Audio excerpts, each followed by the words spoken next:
Y con eso prácticamente concluimos nuestra tercera unidad. Ese es el contenido que va a ser evaluado en el examen parcial que tendremos la otra semana. Por ahora vamos a seguir avanzando. Vamos a avanzar con nuestra cuarta unidad. ¿Qué es lo que vamos a estudiar en esta cuarta unidad? En esta cuarta unidad estamos orientados a conocer temas relacionados con la familia. La familia viene a ser un elemento muy importante en la sociedad romana y esta familia, pues sabemos nosotros que pueden tener bienes, pero los bienes no son de toda la familia porque el único que tiene derecho de propiedad es el pater familias. Entonces llega un momento en el cual existe la familia, pero la familia no es la dueña, sino es el pater familias. Es algo así como decir, en nuestra casa, ¿verdad? Ahí vivimos nosotros, pero que quien es dueño de todo lo que hay ahí es nuestro papá. Entonces resulta que cuando nuestro papá muera, pues nosotros esperaríamos que esos bienes nos quedaran a nosotros, ¿verdad? Porque fueron producidos con el esfuerzo de nuestro padre, pero resulta que eso no fue así históricamente desde un principio. Resultó que en algún momento, pues si esos bienes quedaron ahí, hay que recordar que solo el pater familias podía ser propietario. Entonces ninguno de los demás podía ser propietario. Si solo los pater familias pueden ser propietarios, quiere decir que cualquier otro pater familias podía venir y tomar esos bienes que eran de nuestro padre, quien ha muerto, y ahora serán de él y nosotros nos hemos quedado sin nada, porque realmente nunca tuvimos nada, ¿verdad? Y es en ese contexto que poco a poco viene la sociedad romana y va a empezar a generar la figura de la sucesión, donde se va a buscar que exista la oportunidad para que una persona ocupe el lugar que ha dejado aquel que ha fallecido. Y eso da lugar entonces a hablar de la sucesión.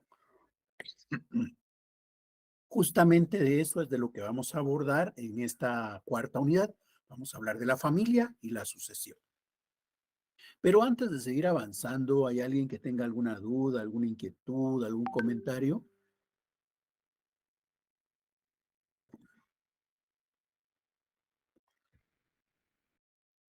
No, doctor, adelante. Muchas gracias. Entonces, hablemos ya directamente de qué pasa con la familia en Roma.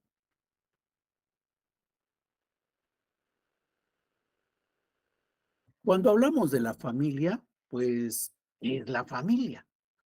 La familia va a estar integrada por un conjunto de hombres, mujeres y niños, diríamos nosotros, pero en este caso, allá en Roma, son todos los que viven bajo este techo. Este techo le pertenece a un pater familias. Todos los que vivan bajo el techo, que es propiedad de ese pater familias, son su familia. Él tiene como familia todos los que están bajo el techo. Y estar bajo el techo es estar bajo el dominio, estar bajo el control, estar bajo el poder del pater familias. Entonces, todos los que están bajo el poder del pater familias son su familia. Ahí, ¿qué es lo que está contando? Lo que está contando es esa relación de poder. Aquí no estamos hablando de que, es que es de su misma sangre y como es de su misma sangre forma parte de su familia. No, aquí lo que importa es quién está bajo el techo, quién depende de mí, sobre quién tengo poder. Si yo tengo poder sobre él, es mi familia. ¿Ya? No importa que tenga o no mi sangre, eso es irrelevante. Aquí lo que importa es que esté bajo mi poder. La familia que estamos describiendo ahí fue una familia patriarcal y monogámica. Patriarcal, ¿por qué? Patriarcal porque la autoridad está en el padre. Él es el que tiene el poder sobre todos los que viven ahí. El poder del padre es patriarcal. La señora, pues la señora hoy cuando nosotros pensamos en la familia, ubicaríamos a mamá y a papá al mismo nivel, ¿verdad? Y abajo a todos los hijos. Bueno, pero en aquel entonces no. En aquel entonces no era papá y mamá los que estaban arriba. Quien estaba arriba en esa estructura era papá. Mamá no. Mamá estaba abajo de papá, al mismo nivel que los hijos. Eso quiere decir que prácticamente el pater familias veía a su esposa como podría estar viendo a una hija, al mismo nivel. Y la señora realmente no era vista, la madre no era vista como una autoridad por sus hijos, era vista como una hermana más. Incluso por ahí, seguramente ustedes habrán escuchado, sobre todo con personas de mayor edad, que cuando se refieren a su esposa dicen mija. Mija, mira, no nos puedes apoyar. Mija, mira, no podrías traerme un vasito con agua. Mija, ¿cómo estás? Y no es que sea su hija, es su esposa, pero le dice mija a su esposa. ¿Por qué le dice mija a su esposa? No es su hija, es su esposa. Ah, bueno, pues esto viene todavía desde aquella época. En aquella época, a la esposa no se le tenía al mismo nivel que el esposo. A la esposa se le tenía al mismo nivel que los hijos. Entonces, por eso, la señora no tenía ningún poder ahí.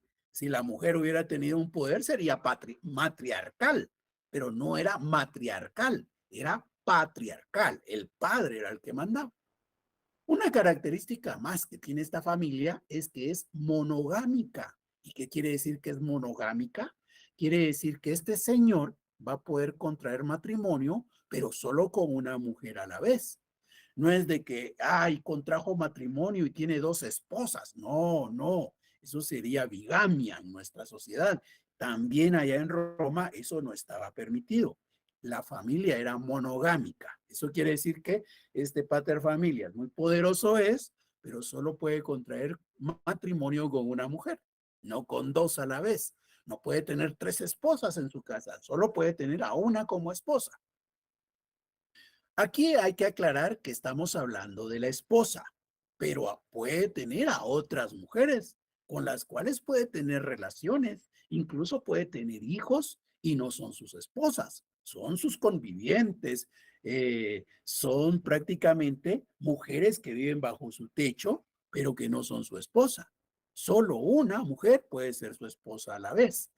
Incluso se daba en esa época que de repente la esposa no podía procrear por algún problema que tuviera, pues eso no era problema en aquella época, como hoy, ¿verdad? Bueno, pues resulta que en aquella época venía la señora y sabía que tenía esa dificultad y venía el señor y tenía relaciones sexuales con otras mujeres, lograba procrear hijos y esos hijos eran hijos de él. Y la señora no era aquello de que, ay, me estás traicionando, me estás quemando el rancho. No, no, no, era normal esa vida, ¿ya? El único que tenía poder era el hombre, por eso es patriarcal, y es monogámica porque solo puede tener el matrimonio con una mujer a la vez. ¿Y cómo podía darse si este señor decidía, ay, la verdad es que yo ya me cansé de estar casado con esta señora que ni hijos me ha dado y que no me agrada ya y mis sentimientos se han ido diluyendo, aunque la verdad es que los sentimientos en aquella época no contaban tanto como ahora, ¿verdad? Esa época del romanticismo es más reciente que la historia de Roma. Bueno, pues resulta que en aquella época, pues bien podría venir este señor y contraer un nuevo matrimonio. Con haber contraído un nuevo matrimonio, deja sin efecto el matrimonio anterior.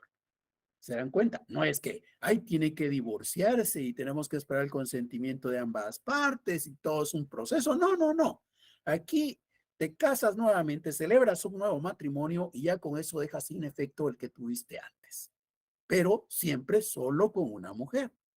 Deja de estar en matrimonio con una porque ha contraído un nuevo matrimonio, ahora tendrá una nueva esposa, pero siempre solo una esposa. Entonces, así era la familia en esa época. Era una familia patriarcal y monogámica. Y en ese contexto, entonces, como hemos visto, él es el que tiene el poder, él es el que asiste a las asambleas populares, él es el que puede llegar a ocupar una magistratura. Entonces, este señor es un sui juris, es un sujeto de pleno derecho, es un sui juris. ¿Se recuerdan ustedes que el semestre anterior estudiaron la capacidad y hablaron que había una capacidad de goce y una capacidad de ejercicio, ¿verdad? La capacidad de goce la tenemos todos desde el principio, ¿verdad? Pero la capacidad de ejercicio no. ¿A qué edad alcanzamos la capacidad de ejercicio? 18 años. A los 18 años. Muy bien. Bueno, pues resulta que esa capacidad de goce, esa capacidad de ejercicio existen en este señor que es el sui juris, el pater familias, el único ser de pleno derecho de esa época. ¿Ya? Era el único. Los demás no.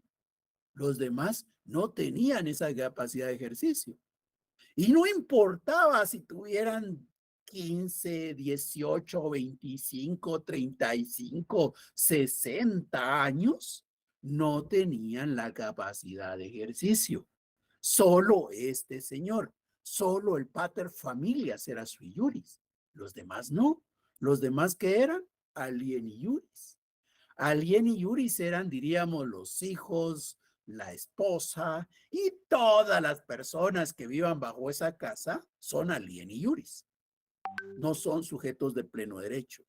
Están enajenados de su capacidad de ejercicio. El único que puede tomar decisiones jurídicamente ahí es el pater familias. Los demás son alieni iuris. Como se dan cuenta, para ser alieni iuris prácticamente basta con vivir bajo el techo de un señor. ¿Y cuándo se va a perder esa calidad de alieni iuris? Nunca. En tanto yo viva bajo el techo de él, en tanto él esté vivo y yo viva en ese techo, seré alieni iuris. Él será el único sui iuris. Bien, en ese contexto de la familia, vamos a hablar de que la familia se puede medir, el parentesco se puede medir. Y para establecer qué grado de parentesco o qué relación de parentesco existe entre dos personas, pues se utilizan las líneas de parentesco y los grados. Hablemos primero de las líneas. Si se dan cuenta ustedes, se ubican ustedes y piensen, si ustedes quisieran trazar una línea desde ustedes en su familia para arriba, pues arriba de ustedes, ¿quién estaría? Papá, ¿verdad? Y si siguen para arriba, arriba de papá, el abuelo. Arriba del abuelo, el bisabuelo. Arriba del bisabuelo, el tatarabuelo. Muy bien, hemos ido construyendo una línea para arriba. Se dan cuenta que la línea es vertical. Pero así como puedo construir la línea considerando a todos mis ascendientes, puedo seguir construyendo la línea pensando en todos mis descendientes, es decir, para abajo.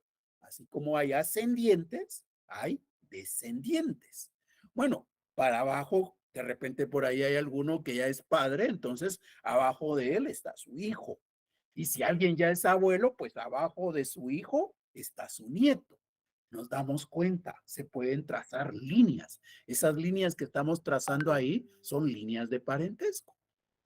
Ahora, yo he trazado mi línea, ¿verdad? Y entonces dije, para abajo está mi hijo, mi nieto, y para arriba está mi padre, mi abuelo, mi bisabuelo, mi tatarabuelo. Muy bien.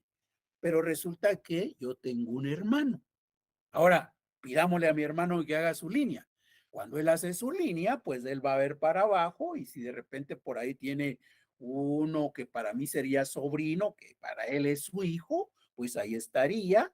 Después de su hijo estaría su nieto, si es que tiene nieto, pero también podría construir la línea para arriba, ¿verdad? Pero se dan cuenta, mi hermano está aquí a la par mía y ha construido su línea. Y yo estoy acá y construí mi línea. Entonces tenemos dos líneas que obviamente que como somos parientes en algún momento se van a juntar, pero al final de cuentas si las para abajo, cada uno tiene su propia línea. Para arriba en algún momento se juntan, ¿verdad? En algún momento se juntan. Yo podría construir la línea con mi primo, por ejemplo, y entonces mi primo va a hacer su línea y va a ir subiendo y de repente se va a llegar a juntar con mi línea. A ver, ¿en qué punto se juntaría la línea de mi primo con la mía? Con el abuelo. Muy bien, cuando lleguemos con el abuelo, ahí nos vamos a dar cuenta, ¿verdad? La línea de mi primo es la misma línea que seguiría conmigo después del abuelo. Después del abuelo para arriba, tendríamos la misma línea. Entonces, se dan cuenta, hay líneas que hay una a la par de la otra. Esas son líneas colaterales de parentesco. Entonces, veamos un esquemita acá. Hay un padre que tiene un hijo que tiene un hijo y un hijo que tiene un hijo. Es decir, dicho ya mejor, hay un padre que tiene un hijo, tiene un nieto y tiene un bisnieto. Ahí hay una línea descendiente, ¿verdad? Sabemos que también podemos construirla para arriba, pero aquí nos vamos a quedar solamente con esta parte. Bueno, pues resulta que si este padre tuvo dos hijos, pues entonces cada hijo va a construir su línea. Y obviamente como los dos son hijos de él, las líneas de ambos hijos llega un momento en el cual se juntan porque ahí está el papá como un elemento en común. Bueno, entonces esas son las líneas de parentesco. ¿Se dan cuenta? Las líneas de parentesco podemos verlas hacia abajo, pero también podemos verlas para arriba. Hay descendientes y hay ascendientes. Cada uno de nosotros tiene sus ascendientes, para arriba, ascendientes. De repente, descendientes todavía no, ¿verdad? Pero alguna vez van a tener sus descendencias también. Entonces van a poder ver su línea para abajo. Por ahora, tal vez solo para arriba. Muy bien. Entonces, ahora vamos a hablar de los grados. ¿Qué son los grados? Los grados son saltos que habría que dar de una generación a otra. Por ejemplo, acá, de este nieto, la generación anterior a ese nieto, la generación anterior es la del hijo. Así como yo soy una generación. La generación anterior es la generación de mi papá. Y la generación anterior a la generación de mi papá es la generación del abuelo, ¿verdad? Entonces nos damos cuenta, cada quien tiene su propia generación.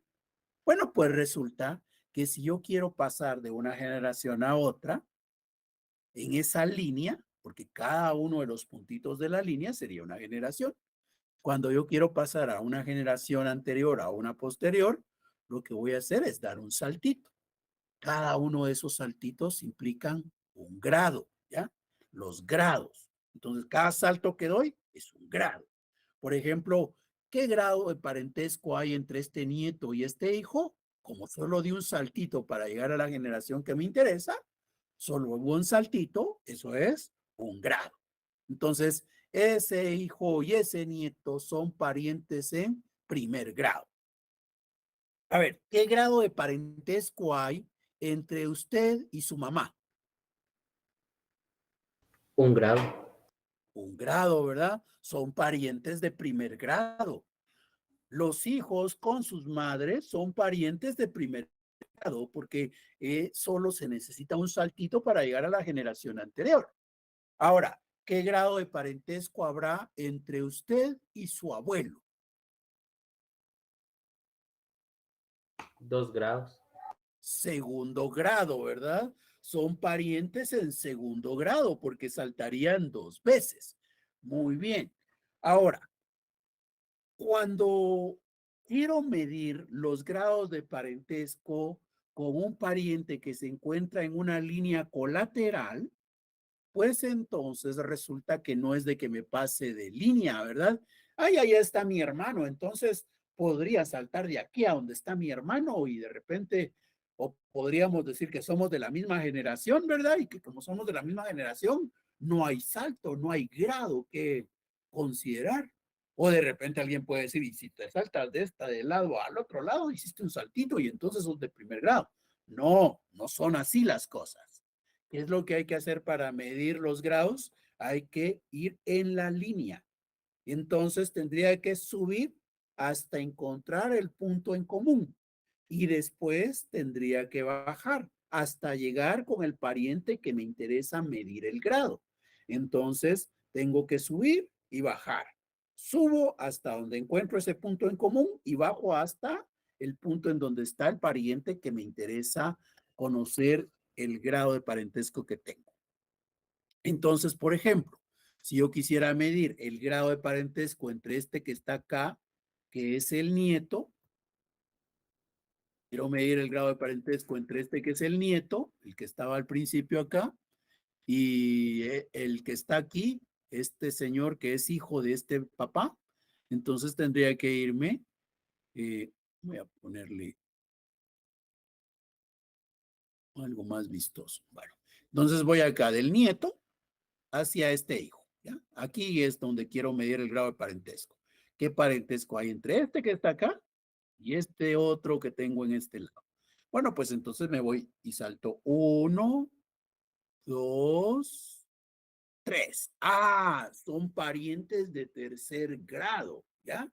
Porque 3 saltos tuve que dar para llegar a la posición de él. Entonces, este nieto con aquel que está acá son parientes en tercer grado. ¿Alguna duda?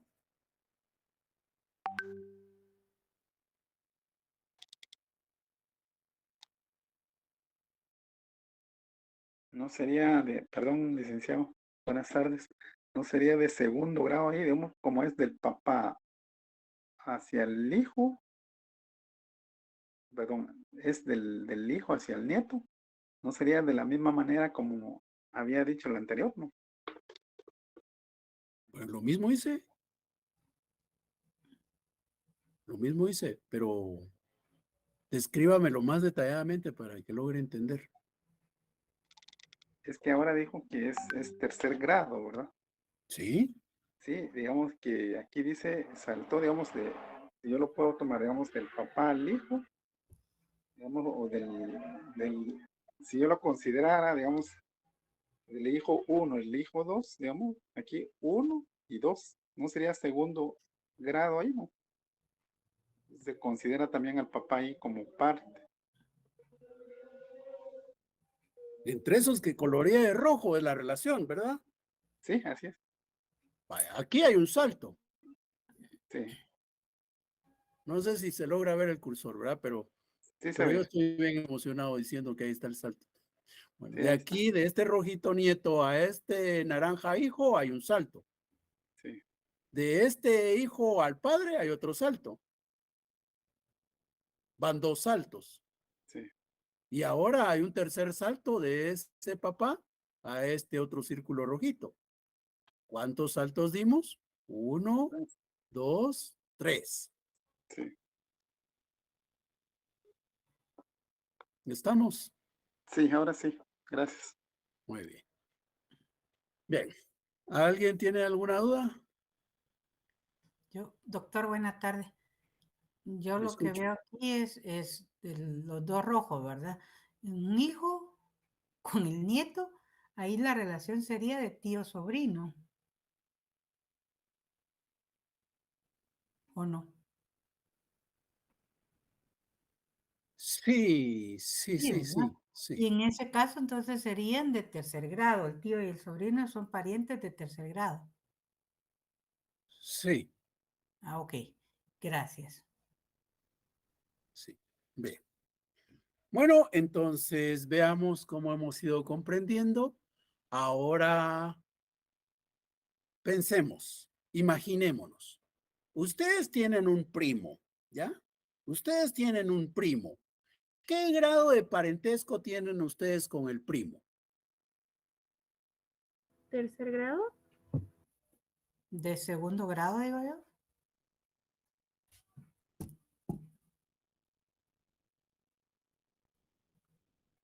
Cuarto grado. Vamos a ver. Yo también opino que cuarto grado, licenciado. Es cuarto grado.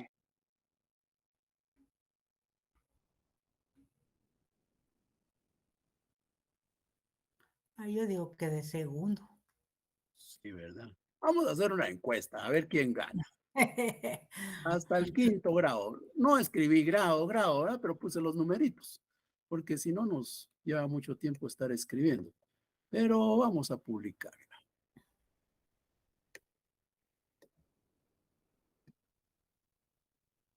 Ustedes con su primo, ¿qué grado de parentesco tienen? Contestemos la encuesta, por favor.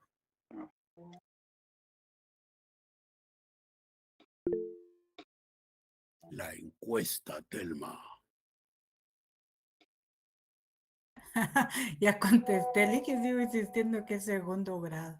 Ah, sí, pero usted por todos lados está insistiendo en segundo grado. No, no.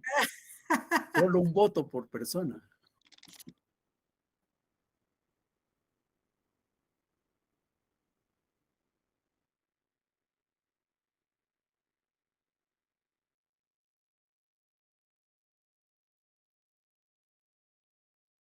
Bien, llevamos 35, 35, 38 personas. La mayoría dijo cuarto grado. Solo dos personas dijeron segundo grado y 5 personas dijeron tercer grado. Vean, ustedes con su primo, hagamos la descripción. Alguien que me apoye a hacer la descripción de los saltos. Desde ustedes hasta llegar a su primo.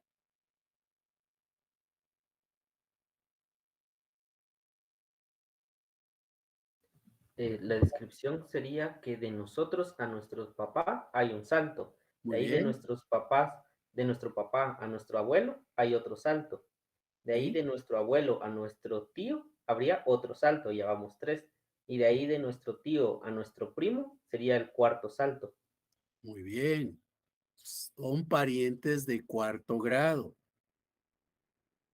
Ustedes con su Excelente, primo son compañero. parientes de cuarto grado.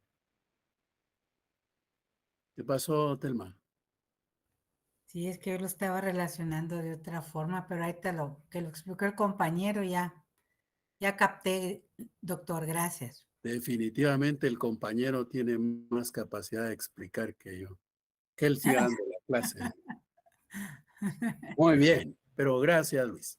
Muy bien. Son parientes de cuarto grado ustedes con el primo. Bueno, ahora, si ustedes tienen un sobrino, ¿parientes en qué grado son con el sobrino? ¿Tercer grado? Tercer grado. Tercer grado.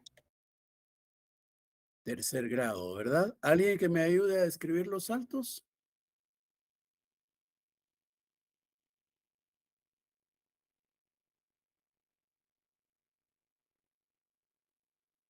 Creo que es de cuarto grado.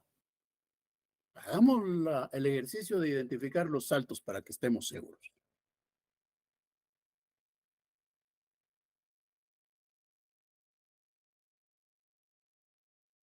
Es de tercer grado. Primero va de mí a mi papá, de ahí de mi papá a mi hermano y de ahí de mi hermano a mi sobrino. Muy bien. ¿Cuántos saltos dimos?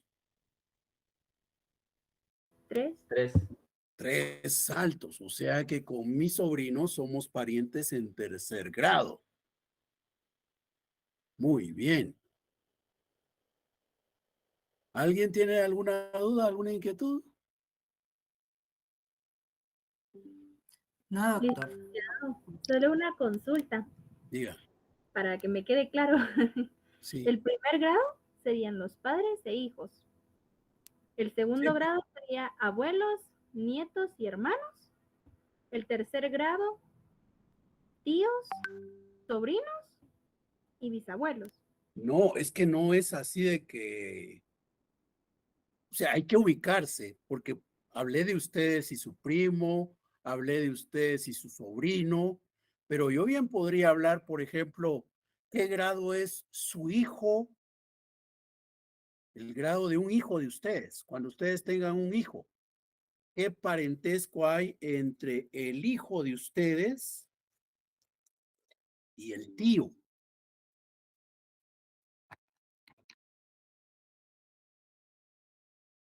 ¿Sería el tercer grado?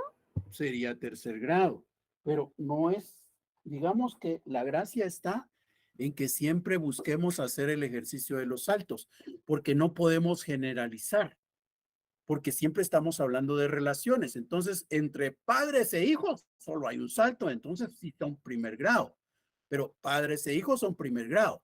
Pero, ¿y si digo yo entre nieto y bisnieto? ¿Qué grado hay? ¿Tercer grado también? ¿Entre un nieto y un bisnieto? Quinto grado. Ahí yo creí que habíamos entendido ustedes. Entre un nieto y un bisnieto. Es de un grado. Entre un nieto y un bisnieto es primer grado. ¿Ya?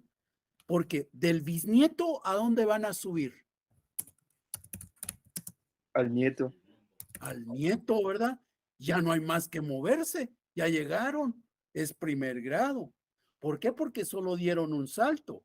Del bisnieto al nieto, solo hay una generación. ¿Ya? Solo un salto. Entonces son primer grado. Por eso no podemos generalizar así como estaba haciendo la compañera de que Los padres, los hijos, primer grado, porque cuando llega una situación como esa del nieto y el bisnieto, nos perderíamos, ¿ya? Entonces, no, ubiquémonos primero en quién con quién es el que vamos a relacionar. Una vez ya sabemos a quiénes dos vamos a relacionar, pues entonces empezamos a hacer nuestro dibujito mental de los saltitos que hay que dar. No podemos generalizar que estos son siempre primero, estos son siempre segundo, ¿ya? ¿Alguna duda? Licenciado, otro ejemplo, si fuera un nieto del hermano 1 con el bisnieto del hermano 2, sería de cuarto grado, ¿verdad? Porque ahí son 4 saltos. Vamos a ver si nos alcanza. ¿Qué fue lo que dijo? Disculpe, repita. Sí, el grado, digamos, entre el nieto del hermano 1 con el bisnieto del hermano 2. O sea, Permítame. del hijo 1, perdón, el hijo 1 y el hijo 2, ¿verdad? El nieto del hijo 1 con el bisnieto del hijo 2. Ahí está. Sí. Así, ¿verdad? Así es. Vaya, muy bien, ahí está fácil, ¿verdad? Contemos los grados entonces. 4. 4 Sería de saltos contó. quinto grado. Sería 1, 2, 3, 4, 5. Serían parientes en quinto grado.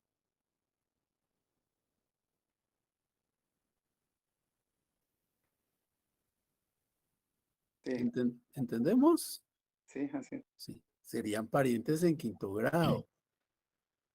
Ese nieto y ese bisnieto, porque no están en la misma línea, ¿verdad?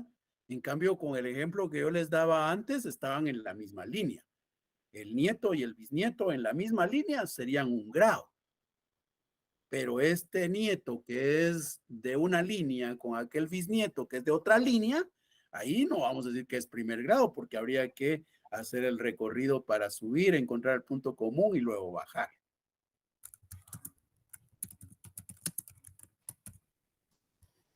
Bien. ¿Alguien tiene una duda más? No, doctor. Bueno, entonces sigamos avanzando.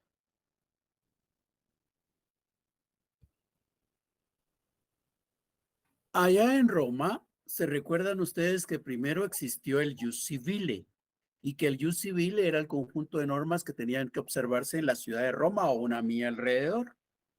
Y que luego descubrieron que pues Roma se hizo más grande y que era necesario emitir normas para otros lugares. O poco a poco se dieron cuenta que la realidad había cambiado y que era necesario que el Ius Civile se adecuara a la nueva realidad. Y surgió así el Ius Honorarium, ¿verdad? Pero entonces siempre primero Ius Civile y después Ius Honorarium. En ese sentido, cuando crearon el Ius Civile, se hablaba de que hoy venimos aquí donde la mamá de Helen a ver lo de un cheque que nos habían dado, que hasta ahorita se pudo hacer el trámite, porque los cheques...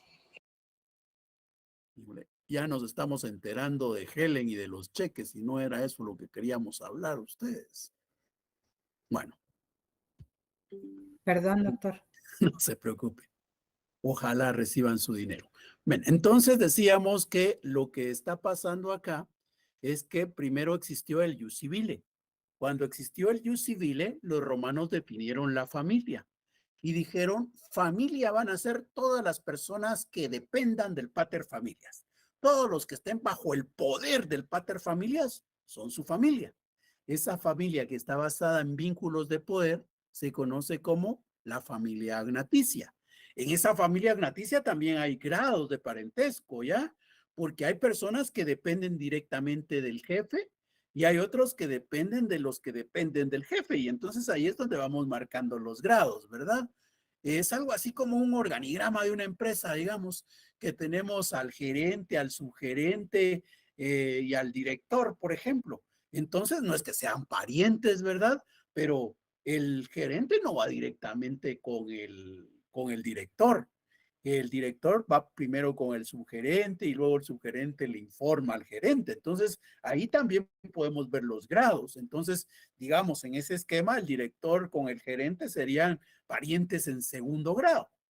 Bueno, pues resulta que el derecho romano, el jus civile en su momento, consideró que la familia estaba basada en relaciones de poder.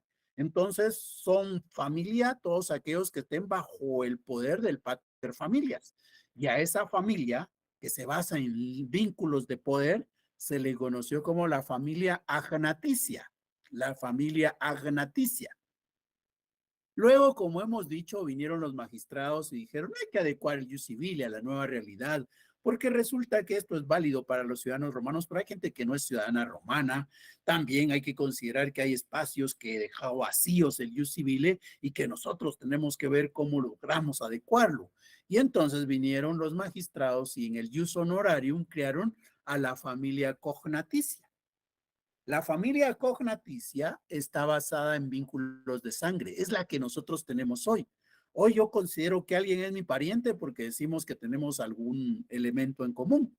Incluso hoy para establecer si hay parentesco entre dos personas, normalmente lo que se hace es tomar una muestra de ADN, hacer el análisis científico correspondiente y si resulta ahí cuando se hace la lectura que sí se dice que es pariente o que el niño es hijo de este señor en un 99.99% de certeza.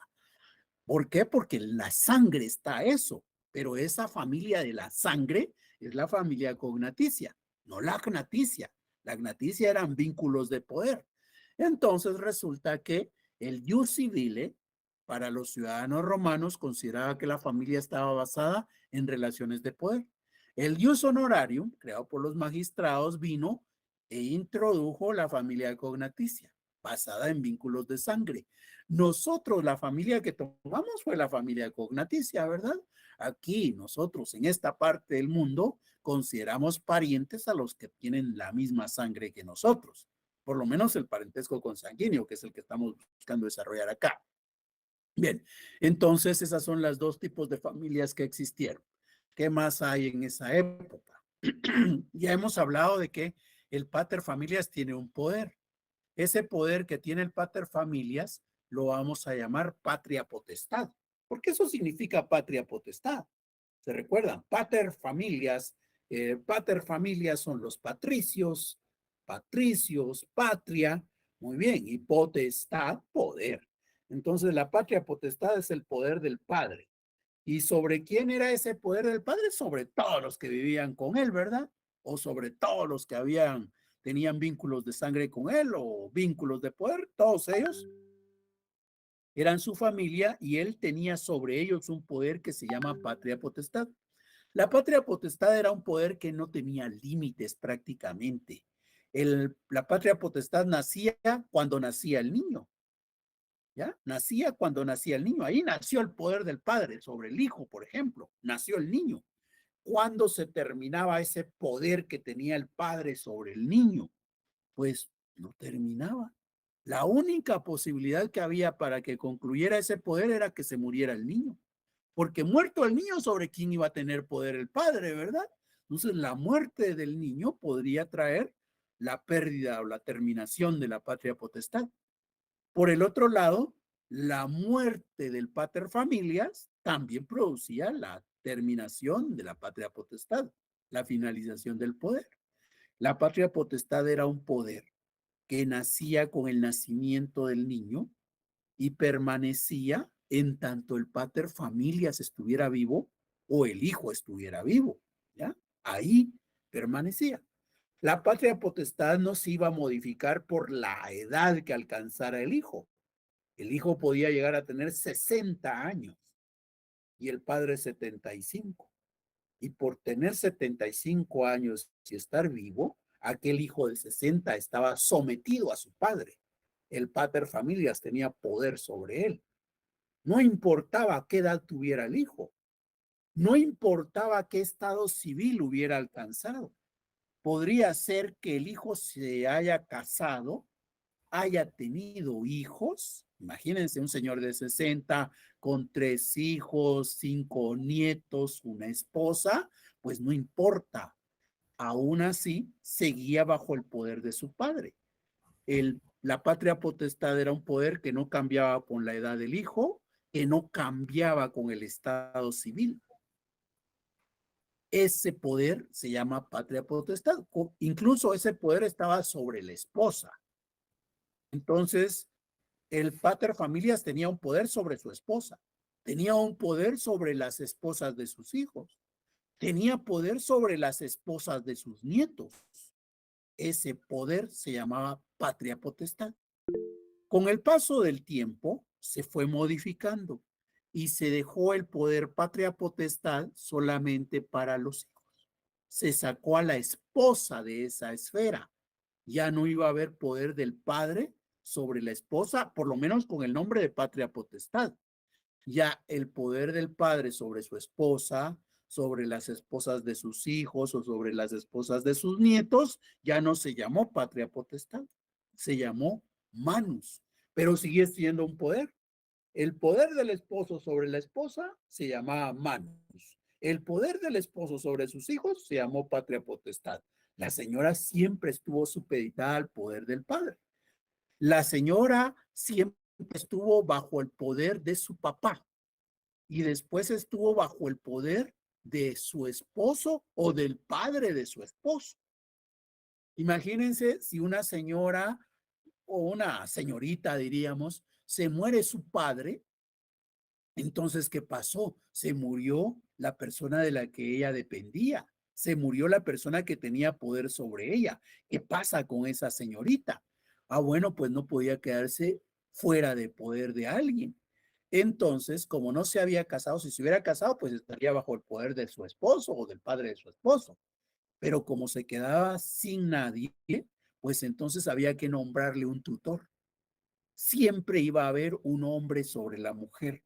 Ninguna mujer iba a tener la autonomía, la libertad, no. Siempre iba a estar bajo el control del poder de un padre. Ahora, hay algunas figuras que nos van a ayudar a mostrar cómo es que nace o puede terminar la patria potestad, además de lo que hemos dicho. Una de estas es la adopción. ¿Qué pasa con la adopción? La adopción prácticamente lo que implica es que hay un padre biológico de un niño y hay otro padre que va a volverse el padre del niño. En ese sentido, el padre biológico de este niño que está jugando con la rueda es este señor que viste de militar. Y este señor, este pater familias, se va a relacionar con este otro pater familias y van a llegar a un acuerdo para que el niño salga del poder de este señor y quede ahora bajo el poder del padre adoptivo. Es un acuerdo entre pater familias. Se dan cuenta, el niño siempre estuvo como alieni iuris, siempre estuvo supeditado al principio de su padre biológico y después de su padre adoptivo. Pero también ahí nos muestra entonces cómo nació un poder. Terminó el poder de su padre biológico con la adopción, pero comenzó el poder del padre adoptivo. La patria potestad comienza con la adopción del hijo entonces también. Ahí comienza también la patria potestad. Otro ejemplo. Aquí hay otro señor. Este señor va a ser, digamos, una persona muy grande, tan grande que siente que ya no tiene las capacidades como para hacerse cargo de su negocio. Y entonces dice, la verdad es que yo necesito estar protegido por alguien, necesito someterme a alguien que tome las decisiones por mí. Este señor es un sui iuris, es un pater familias, pero viene este pater familias y dice que ya no puede. Entonces se va a someter a este otro pater familias. La figura que se está dando ahí se conoce como adrogatio. La adrogatio permite que un sui iuris quede sometido a un poder, al poder de un pater familias. Es igual que la adopción. La diferencia es que en la adopción fue un sui iuris el que fue adoptado y siguió siendo sui iuris. Mientras que en la adrogatio es un alieni iuris, el niño era un alieni iuris y después de la adopción siguió siendo alieni iuris. Mientras que acá estamos hablando de un sui iuris que decide dejar de ser sui iuris para pasar a ser un alieni iuris. La adrogatio permite que un sui juris se convierta en alieni juris. Ahora, esta rogatio tenía que ser aprobada por la autoridad. ¿Y por qué? Sobre todo por la autoridad que representa los temas religiosos. ¿Por qué? Porque en aquella época cada familia tenía sus propios dioses. Y este señor entonces, cuando decide dejar su familia para quedar sometido a una nueva familia, prácticamente deja sin existencia o sin quien adore a sus dioses.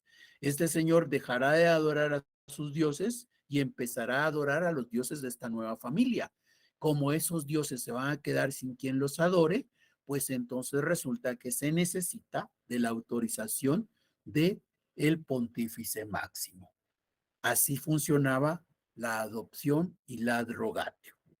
Pero nos muestra cómo nace la patria potestad, ¿verdad? Porque la patria potestad de este señor nació sobre aquel cuando adoptó al niño, y la patria potestad nació de este sobre el anciano cuando decidió también la adrogatio del anciano. ¿Se dan cuenta? Entonces, hay momentos para que nazca o para que termine la patria potestad.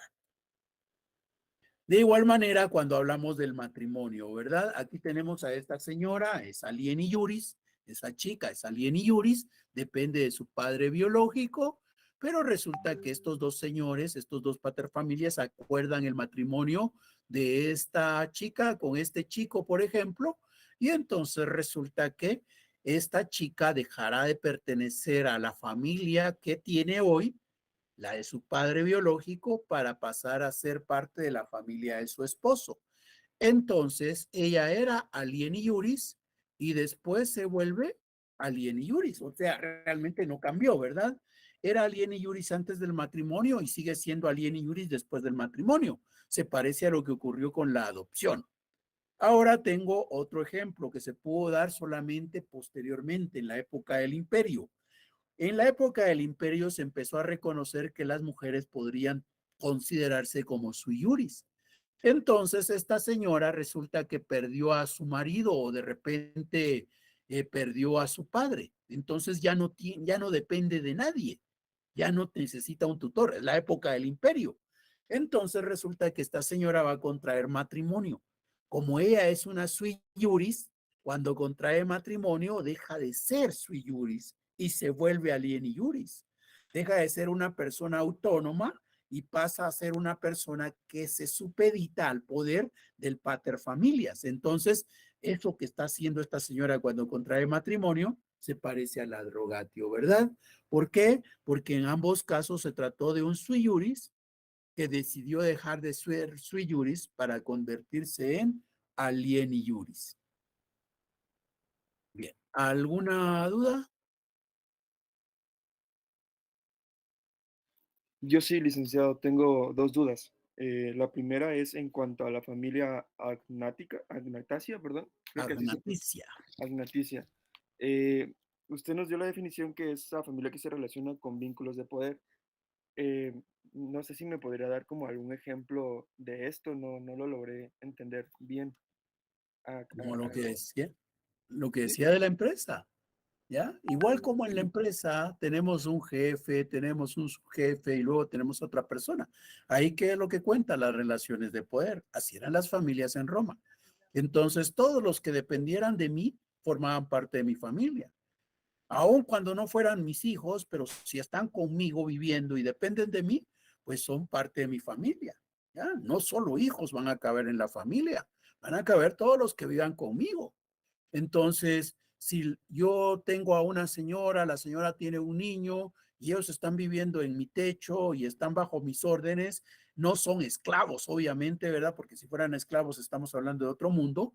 Bueno, pues resulta que esa señora que tiene un hijo y que vive conmigo, pues esa señora y su hijo están bajo mi poder, forman parte de mi familia. Ok, licenciado, muchas gracias. Y la segunda es en cuanto a la patria potestad.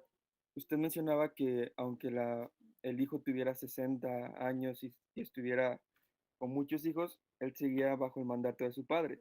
Pero la patria potestad se puede o se termina también cuando el hijo, bueno, esto es mientras él esté bajo la casa o la vivienda de él, ¿verdad? Que el hijo siga viviendo con el padre. ¿Sí es así? aun cuando no, aun cuando no viva en la casa. Ok. Aquí lo que hay que entender es que eso de la casa es relativo, ¿verdad? Porque podríamos tener dos casas a la par y vale el concepto. Eso del techito que dibujamos es relativo, porque al final de cuentas podría tener dos techitos, pero igual, ¿quién es el dueño de los dos techitos, verdad? El mismo señor. Entonces sigue estando bajo la dependencia del padre. La única forma que hay es que el hijo venga y decida emanciparse, ¿ya? O tal vez no que el hijo decida o que el padre permita la emancipación. Ustedes habrán escuchado, acá en Guatemala eso no ocurre, pero en las películas a veces se presentan casos, sobre todo en Estados Unidos, en donde se habla de que los hijos se emancipan de los padres, es decir, los hijos se liberan de los padres. Bueno, pues la emancipación también podía ocurrir allá en Roma. Un hijo emancipado, sí es un hijo que deja de pertenecer a la familia. Pero ahí estamos hablando de la familia que está basada en vínculos de poder, ¿verdad? Si mi hijo se emancipó, se fue, pues entonces ya no es mi hijo, ya no forma parte de mi familia, porque ya no está en las relaciones de poder, en la familia agnaticia. Ahora, si me voy a la familia cognaticia está basada en vínculos de sangre, ¿verdad? Entonces, en ese contexto, él seguirá siendo mi hijo porque no se pudo quitar la sangre que lleva. Lleva siempre mi sangre, no se la puede quitar. Entonces, él sigue siendo mi hijo. Ok, licenciado. Muchas gracias. Para servirle. Bien, si no tenemos dudas, la próxima vez vamos a hablar sobre la tutela y la curatela. Nos quedamos acá y estamos en clases el próximo jueves. Se recuerdan, este contenido es para el examen final. Esto que estamos estudiando no es del segundo parcial. Entonces, muchas gracias por su atención. Se cuidan. Feliz tarde y hasta el próximo jueves a las 16 horas. Gracias, licenciado. Feliz Gracias. tarde. Buenas tardes. Licenciado.